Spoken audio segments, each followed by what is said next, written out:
Olá e bem-vindo de volta ao Crime Real.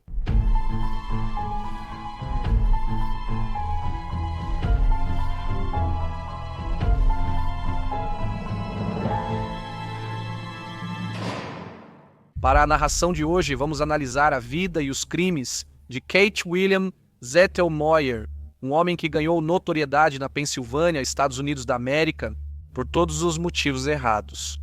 Keith Zettelmoyer nasceu em 4 de junho de 1955 em Aberdeen, Maryland. Ele era o mais velho e o único filho homem de William e Donna Zettelmoyer. Quando menino, ele tinha pavor do escuro, um medo que o acompanhou até a vida adulta. Seus pais mimavam o único filho, e quando criança, ele costumava passar os fins de semana com os avós em Sunbury, Pensilvânia, onde pescavam no rio Susquehanna. Keith era uma criança quieta e reservada que ficou ainda mais retraída quando adulto. O avô dele o chamava de garoto misterioso, que era solitário e um pouco andarilho, muitas vezes preferindo acampar nas montanhas com seu cachorro. Os pais de Keith se divorciaram quando ele era adolescente e ele passou um tempo morando tanto com a mãe em Smokehouse Lane, em Shimokindam, quanto com o pai em Camelot Village, em Susquehanna, ao nordeste de Harrisburg. Keith largou a escola na 11ª série por volta dos 16 anos de idade. Ele trabalhou em vários empregos, mas nunca permaneceu. Faxineiro, segurança, auxiliar de limpeza, atendente de loja. Sua maior paixão era a fotografia. Ele tentou seguir isso como carreira, conseguindo alguns trabalhos como fotógrafo de eventos especiais no shopping Hummel's Wharf. Keith se casou com sua namorada de infância, Robin Marks, mas esse casamento terminou em divórcio em 1978. No ano seguinte, ele pediu a nova namorada em casamento. Ela concordou, mas quando ele foi buscá-la para fugirem juntos, ela desistiu e semanas depois se casou com outra pessoa. Com trabalho limitado como fotógrafo, ele começou a ter dificuldades financeiras e não conseguiu manter os pagamentos do seu equipamento fotográfico caro. Até esse momento da sua vida, ele nunca tinha tido problemas com a lei. Mas, com dívidas crescentes, ele elaborou um plano que acreditava que resolveria seus problemas. Em maio de 1980, Keith, junto com um amigo, Kenneth Kipple, realizou um assalto na loja Radio Shack, onde Keith havia trabalhado anteriormente. Por volta das 2 da manhã, na manhã do Memorial Day, a dupla entrou no shopping usando chaves, às quais Keith tinha acesso durante o tempo em que trabalhou lá. O zelador do shopping, Charles Fox, foi amarrado e amordaçado. Durante o assalto, Keith e Kenneth fugiram com cerca de $2.000 em mercadorias e $260 em dinheiro. Eles pegaram o carro de Charles para fugir, que depois abandonaram. Uma arma ameaçou Charles, mas não foi disparada no assalto. Eles conseguiram fugir por um tempo. Kenneth foi pego quando tentou devolver o equipamento roubado em outra loja da Radio Shack para tentar conseguir um reembolso. Ele logo apontou Keith como seu cúmplice e Keith foi preso em conexão com o assalto. No dia 3 de julho de 1980, fiança foi paga para Keith enquanto Kenneth permaneceu na prisão aguardando julgamento. O caso contra Keith baseava-se parcialmente em um acordo judicial feito por Kenneth, que concordou em testemunhar contra seu cúmplice. Na audiência preliminar, Kenneth decidiu no último minuto não testemunhar. Sem o testemunho dele, não havia provas suficientes para continuar com as acusações contra Keith. O caso foi arquivado. Porém, apenas 10 minutos depois, Kenneth conversou com a família e novamente aceitou testemunhar contra Keith. A polícia imediatamente indiciou Keith pelas acusações, que haviam acabado de ser retiradas. Uma nova audiência foi marcada para o dia 18 de julho, quando Keith foi ordenado a ir a julgamento por roubo à mão armada, arrombamento, sequestro, restrição ilegal, furto, uso não autorizado de um veículo motorizado e violação de porte de arma de fogo. O julgamento estava previsto para começar em outubro de 1980. Depois de ser acusado do roubo, Keith ficou cada vez mais deprimido.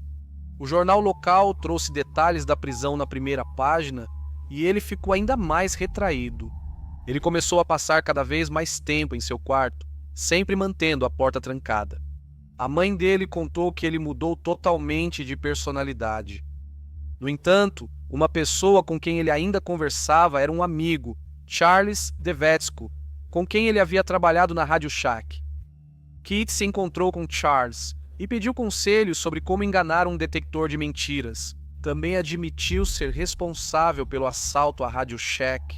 Sabendo que o segurança, Charles Fox, tinha sido maltratado durante o assalto, Charles Devetsko ficou horrorizado e não sabia disso. Keith imediatamente informou as autoridades. 10 dias antes do julgamento de Keith, os promotores leram a lista de possíveis testemunhas durante a seleção dos jurados, conforme a lei. Isso garantia que os jurados não conhecessem as testemunhas. Foi nesse momento que Keith percebeu que seu amigo Charles era uma testemunha de acusação. Keith mais uma vez se refugiou na segurança do seu quarto. Eles vedaram janelas e a fresta da porta para impedir a entrada de luz.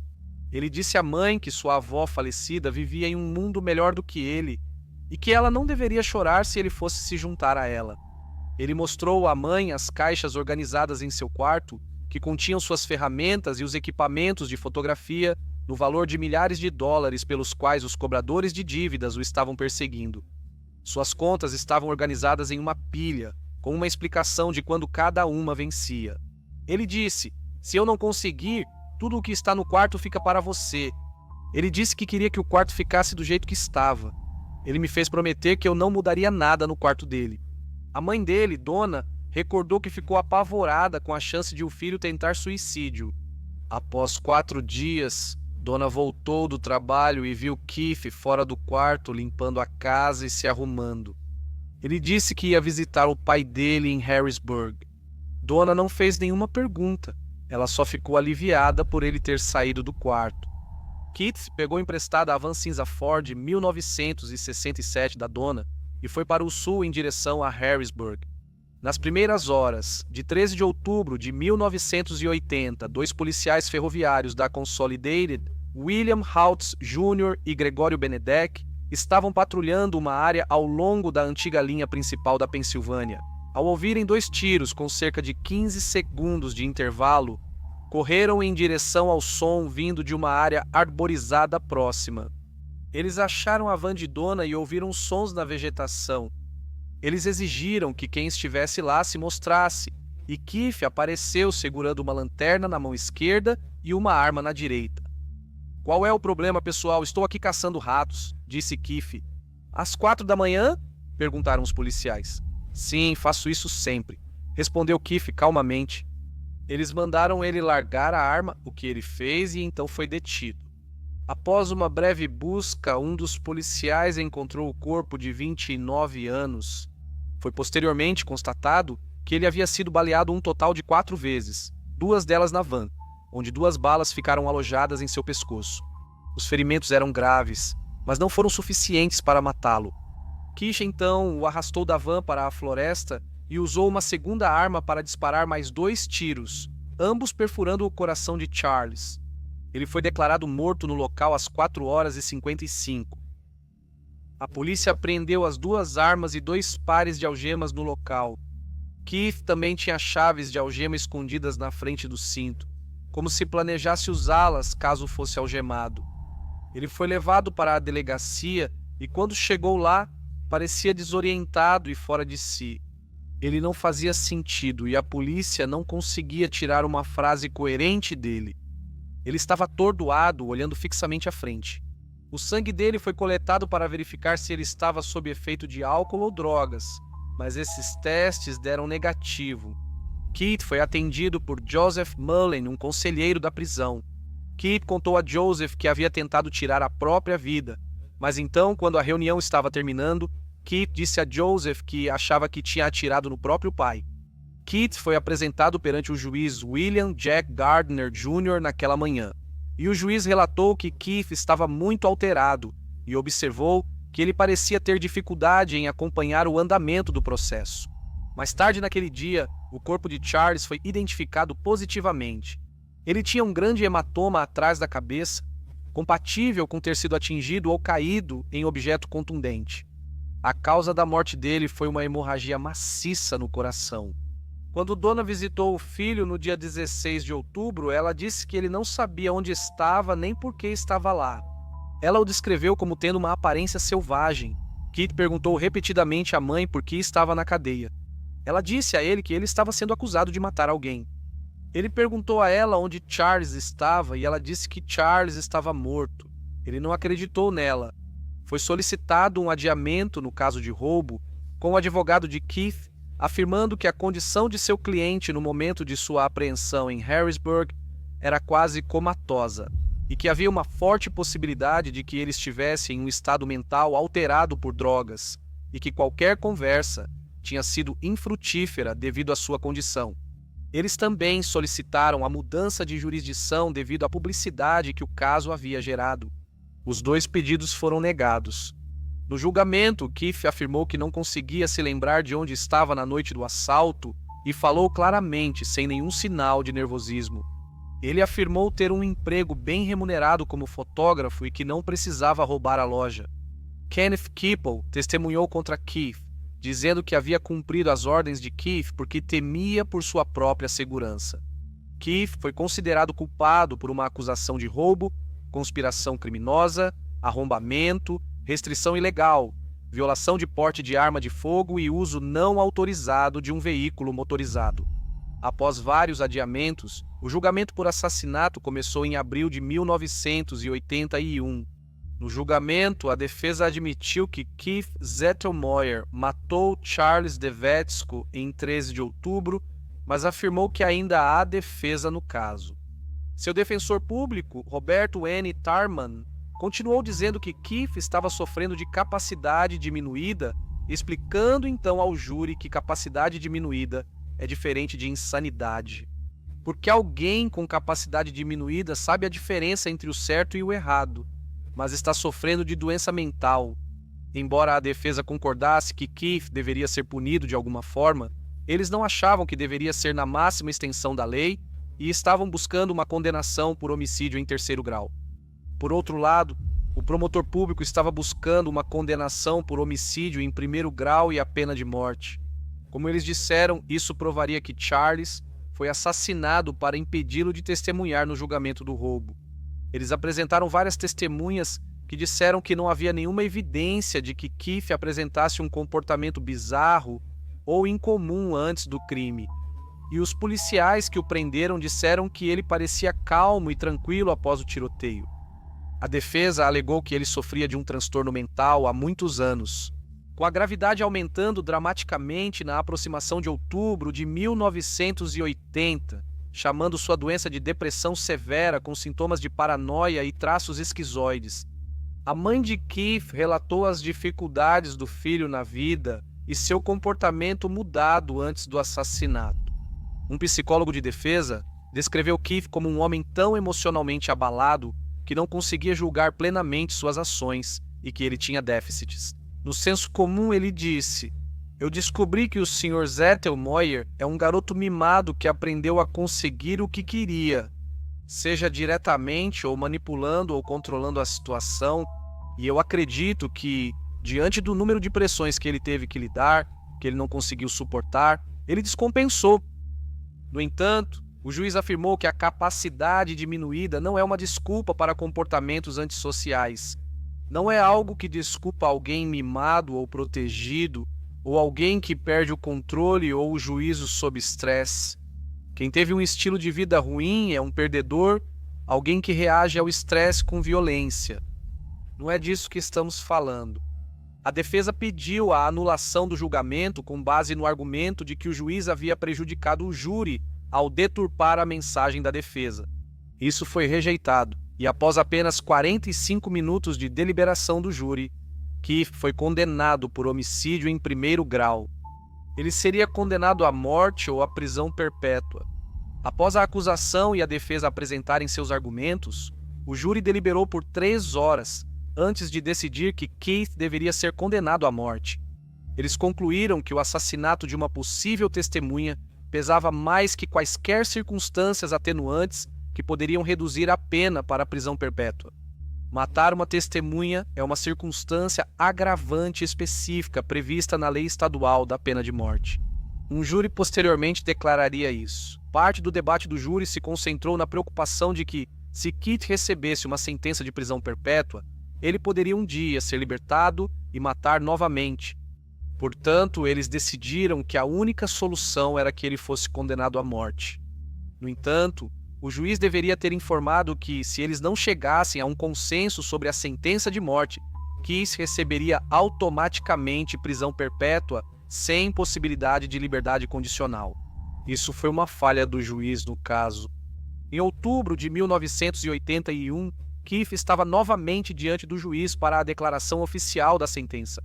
O juiz o condenou à morte na cadeira elétrica e ordenou a execução em 180 dias em 21 de abril de 1982. Isso permitiria a revisão automática da sentença pela Suprema Corte, conforme exigido pela Lei da Pena de Morte da Pensilvânia. O juiz também escreveu para a Comissão Estadual de Correções pedindo que a cadeira elétrica que havia sido desmontada 10 anos antes fosse remontada. Keith também foi condenado a 8 a 24 anos pelo roubo anterior. E, em uma mudança de coração, pediu misericórdia para Kenneth, o homem que testemunhou contra ele naquele caso, dizendo: "Como tenho certeza que você sabe, em cerca de 107 dias, eu vou sentar na cadeira elétrica. Não é mais necessário esconder nada ou mentir. Em nome do Sr. Kenneth Keeple, eu gostaria que você fosse indulgente. Fui eu quem o convenceu a cometer aquele crime. Ele não queria, mas eu o convenci. Pegue a sentença dele e adicione a minha." O juiz levou isso e o fato de Kenneth ter testemunhado contra Keith em consideração e deu uma sentença de prisão que exigiria que Kenneth cumprisse menos de um mês por essas acusações. Abril de 1982 veio e se foi enquanto o processo legal de apelações continuava. Ao longo dos anos, Keith passou por 13 apelações, ficou em 4 prisões e 3 datas de execução vieram e se foram. Depois de passar 14 anos no corredor da morte, Keith demitiu seus advogados e desistiu de lutar pela vida. Ele implorou aos tribunais para deixá-lo morrer, dizendo que via sua execução como o fim do sofrimento do seu encarceramento. Uma libertação abençoada desses sintomas de saúde que sofro constantemente. Não tenho o menor interesse em reabrir meu caso judicial com qualquer novo recurso, e que eu estava perfeitamente satisfeito em estar tranquilo e em paz em uma execução legal. Não sou louco, não sou maluco, entendo perfeitamente o que está acontecendo com a execução e tudo mais. Durante seu tempo na prisão, ele raramente falava e quase nunca aproveitava sua 1 hora diária de exercício. Ele só deixava os pais visitarem e apenas 2 vezes por ano. Devido a mudanças na lei, Keith seria executado por injeção letal em vez da cadeira elétrica, algo que ele acreditava ser mais humano. No entanto, os advogados da Organização de Defesa Pós-Condenação da Pensilvânia argumentaram que Keith não era mentalmente competente e sofria de transtorno de estresse pós-traumático. 3 psiquiatras avaliaram Keith e concluíram que ele era são. Até mesmo Aldona Devetsko, mãe da vítima de Keith, argumentou que Keith não deveria enfrentar a pena de morte porque ela não apenas era totalmente contra, mas também acreditava que Keith era doente mental e não tinha competência para ser executado pelo assassinato. Em 28 de fevereiro de 1995, o governador Tom Ridge, que fez da pena de morte tema de campanha, assinou seus 3 primeiros mandados de execução. Um dos mandados era para Keith, cuja execução estava marcada para 2 de maio de 1995. Em uma declaração escrita nas horas que antecederam a execução, Keith pediu perdão ao povo. "Peço que o povo da Pensilvânia e a comunidade da Pensilvânia, por favor, aceitem meus 14 anos de prisão e minha execução. Agora, com toda a minha dívida com a sociedade paga integralmente", disse ele. O governador Ridge, que assinou o mandado de execução, emitiu uma declaração dizendo: "Há quase 15 anos, Keith Zettelmoyer assassinou brutalmente seu amigo Charles Devetsko. Que a alma de Keith Settlemoyer descanse em paz. Que a alma de Charles Devetsko agora descanse em paz. Apesar dos desejos de Keith, ainda estavam sendo feitos esforços de última hora para impedir a execução. A Suprema Corte do Estado rejeitou o último recurso para suspender a execução por volta das 21h45 de maio. No dia 2, após a última refeição com 2 cheeseburgers, batatas fritas, pudim e leite com chocolate, Keith foi executado por injeção letal na instituição correcional estadual de Rockville. Ele foi declarado morto às 22h25, cerca de 10 minutos após o início da administração dos medicamentos. Keith se tornou a primeira pessoa a ser executada pelo estado da Pensilvânia desde a retomada da pena de morte em 1976 e o primeiro detento a ser executado na Pensilvânia em 33 anos. A pessoa anterior foi Elmo Smith, que morreu na cadeira elétrica em 1962 pelo assassinato sexual em 1958 da estudante de 16 anos da escola Roxborough, Marianne Teresa Mitchell. A execução de Keith foi a primeira a ocorrer na Pensilvânia em 33 anos. À medida que a data se aproximava, a cobertura do seu crime e a controvérsia em torno da pena de morte ocuparam muitas colunas de jornais. O seguinte artigo, escrito pelo repórter Dennis B. Roddy, foi publicado no Pittsburgh Post-Gazette em 23 de abril de 1995, 9 dias antes da execução de Keith. Incluí aqui porque achei um texto muito interessante sobre a realidade e a logística do processo da pena de morte naquela época. Em 9 dias, um trio de desconhecidos escolhidos em segredo chegará à grande prisão branca que fica em uma colina aqui. Pouco antes das 22h, eles vão inserir catéteres nos 2 braços de Keith Zettelmoyer, injetar veneno em suas veias e matá-lo. Cada um deles receberá $300 em dinheiro e desaparecerá até ser convocado novamente. Ninguém jamais deve saber os nomes das pessoas designadas para a execução. O primeiro condenado a ser executado na Pensilvânia desde 1962. A mecânica da pena de morte na Pensilvânia envolve uma série de protocolos meticulosos, envoltos em um segredo às vezes bizarro. Funcionários do Departamento de Correções, por exemplo, não revelam quais produtos químicos serão usados na primeira injeção letal do estado, mas eles dizem que a combinação de drogas que vai colocar Zettelmoyer em sono profundo e depois parar seu coração custa entre $300 e $400. O departamento não vê qual seria o interesse público em identificar os agentes químicos, disse Ben Livingood, porta-voz do departamento. Querem anestesiar o processo, tornando-o mais fácil de aceitar. A farsa de ser um processo médico, disse Andrew Shubin, advogado da Faculdade Estadual e crítico da pena de morte. A câmara de execução agora é chamada pelos funcionários do sistema prisional de sala de injeção. A sala é a mesma onde 348 homens e 2 mulheres foram executados na cadeira elétrica do estado entre 1915, quando Rockville foi inaugurada, e 1962, quando Elmo Smith, do condado de Montgomery, foi o último executado por eletrocução na Pensilvânia. A cadeira agora está guardada com a Comissão Histórica e de Museus do Estado. Embora as autoridades estaduais não revelem quais são os produtos químicos, um grupo de 4 pessoas visitou Huntsville, no Texas, em março, para conversar com as autoridades locais. O Texas executa presos por injeção letal desde 1982 e realizou mais execuções do que qualquer outro estado. O Texas usa um barbitúrico chamado tiopental de sódio, seguido por um agente paralisante chamado brometo de pancurônio, que faz a pessoa parar de respirar. Um terceiro produto químico, o cloreto de potássio, é então injetado na linha intravenosa parando o coração. Em Illinois, o agente penitenciário Nick Howell assistiu enquanto os executores usavam os mesmos 3 produtos químicos para executar os assassinos condenados James Free e Hernando Williams, além do serial killer John Wayne. Gacy James Free soltou um ronco ou resmungo. Hernando Williams não fez nada. Gacy emitiu algum tipo de som respiratório, ele disse. Levou de 6 a 7 minutos para os homens morrerem. A Pensilvânia mudou seu método legal de execução de eletrocução para injeção letal em dezembro de 1990. No ano seguinte, funcionários do sistema prisional contrataram 3 pessoas por dólares americanos, 500 anuais cada, para realizar execuções. Eles também recebem dólares americanos 150 cada um por simulações de execução. São os mesmos 3 que vão receber dólares americanos, 300 cada um em 2 de maio pela primeira execução em 33 anos.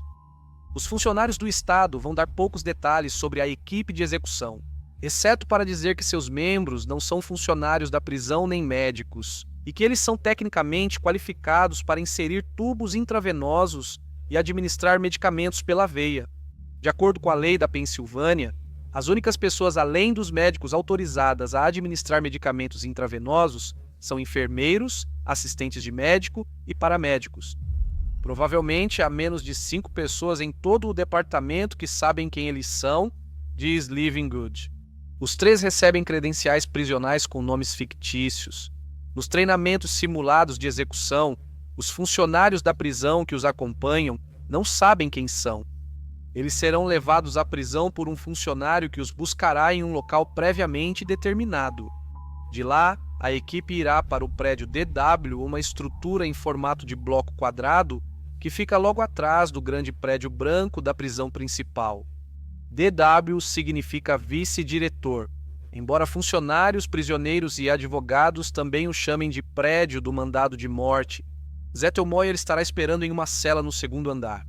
As autoridades não dizem exatamente quando ele chegará da instituição correcional estadual de Pittsburgh. Quando Florencio Roland deveria ser executado no mês passado por um assassinato de 1984 na Filadélfia, foi levado para Rockville ao meio-dia do dia marcado. Vizinhos da prisão relatam que policiais estaduais bloquearam as estradas ao se aproximar o veículo com Roland. Após o jantar, os presos que trabalham nos campos e pomares da prisão foram trancados em suas celas. Os acessos à prisão foram bloqueados às 18h do dia anterior. Roland foi salvo por uma suspensão da execução ordenada pelo tribunal. Quando Zettelmoyer chegar, ele será submetido à coleta de impressões digitais para verificar se o homem certo chegou. Os documentos de transferência incluirão uma fotografia recente. Ele será questionado se gostaria de fazer uma declaração final. Ele pode escrevê-la ou ditá-la. O condenado será levado ao 2º andar e colocado em uma das 6 celas ao lado da sala de injeção. Sua única visão será um pedaço do céu, visível em uma das janelas do outro lado do corredor, atrás de uma grade de barras. Em algum momento da tarde de 2 de maio, os funcionários da prisão entregarão um cardápio da cafeteria da prisão para sua última refeição. O cardápio inclui bife grelhado, rosbife, um cheeseburger, frango frito, coisas que você esperaria encontrar em um cardápio. Como Livingood disse, bebidas alcoólicas não são permitidas. Familiares imediatos aprovados pelo departamento terão permissão para uma visita final. Um clérigo e o advogado do detento terão permissão para visitar conforme necessário. Às 20h30, os oficiais da prisão darão a Zettelmoyer nova chance de fazer uma declaração final. Pouco depois das 21h30, uma equipe de funcionários da prisão levará uma maca de hospital de metal até a cela dele. Uma série de cintos será usada para imobilizá-lo. Uma equipe separada ficará de prontidão, disse Livingood. Se houver necessidade de fazer uma extração da cela, caso o prisioneiro não coopere, aqueles que conhecem Zettelmoyer dizem que ele é um homem completamente derrotado, profundamente retraído e improvável de lutar. Larry Fitzgerald, porta-voz da prisão estadual de Huntsville, no Texas, presenciou 5 execuções por injeção letal este ano e disse que não ouviu relatos de resistência. Os prisioneiros costumam ser surpreendentemente cooperativos nessas últimas 6 horas. Os prisioneiros com quem conversei e conheci estão resignados com isso ou são curiosos sobre exatamente o que vai acontecer, disse Fitzgerald. Em um caso, um prisioneiro com veias colapsadas pelo uso de drogas intravenosas indicou boas veias à equipe de injeção. Houve falhas no processo de injeção, diz um relatório da Coalizão Nacional para abolir a pena de morte. Rick R. Hector, condenado com lesão cerebral por matar um xerife no Arkansas, gemeu por 40 minutos enquanto a equipe tentava achar uma veia para a injeção. De acordo com os protocolos da Pensilvânia, Zettelmoyer será levado em uma maca pelo corredor até a sala de injeção. A frente da maca será fixada na parede atrás dele. Ambos os braços serão estendidos em forma de crucificação, e 2 membros da equipe de injeção assumirão o procedimento. O terceiro estará de prontidão como reserva.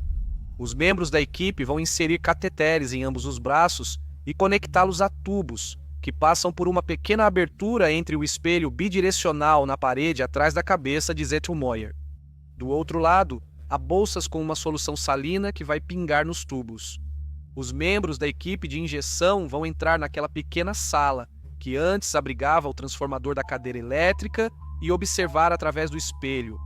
Permanecerão na sala de injeção Robert W. Myers, vice-diretor de operações, e Harvey Yancey, o major da guarda, o oficial de mais alta patente uniformizada da prisão. Myers ficará ao lado de um telefone preto de parede perto da maca, em linha aberta com o escritório do diretor, Joseph Mazurkovich. Mazurkovich estará em uma linha aberta com o gabinete do governador Reed, que assinou a ordem de execução. Em uma prateleira ao lado do telefone haverá um microfone e uma pequena caixa de interfone, ligando o vice-diretor por voz à equipe. Na sala de injeção, Yancey abrirá uma cortina azul, revelando uma grande janela de vidro. Atrás dela estarão o clérigo, 6 repórteres de notícias e 6 cidadãos adultos respeitáveis selecionados por Mazurkovich, todos sentados em cadeiras de metal dobráveis. Eles verão os pés de Zettelmoyer, que estarão apontados para a janela. O rosto dele ficará visível em um dos vários espelhos posicionados para proporcionar uma visão. Ele só será chamado para dizer suas últimas palavras às 22h, se houver notícia do governador Reed. Um ou ambos os membros da equipe de execução, cabe a eles decidir.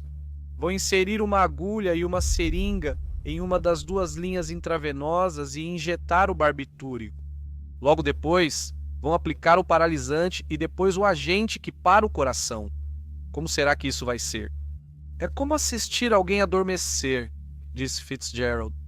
Quando os pulmões colapsam, ele disse, fazem um som semelhante a uma tosse. Nesse momento, o preso já morreu. E nesse momento, o vice-diretor vai chamar um médico que estava esperando em uma sala ao lado. Proibido pelo seu juramento de Hipócrates e pelas regras da sociedade médica de participar fisicamente de uma execução. Ele vai checar os batimentos cardíacos e o pulso de Zettelmoyer. Se tudo saiu como planejado, não haverá nenhum.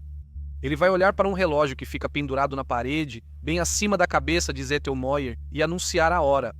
É isso que ele vai registrar no certificado estadual, que 14 anos, 6 meses e 17 dias depois de ter matado Charles Devetsko, Keith Zettelmoyer está morto.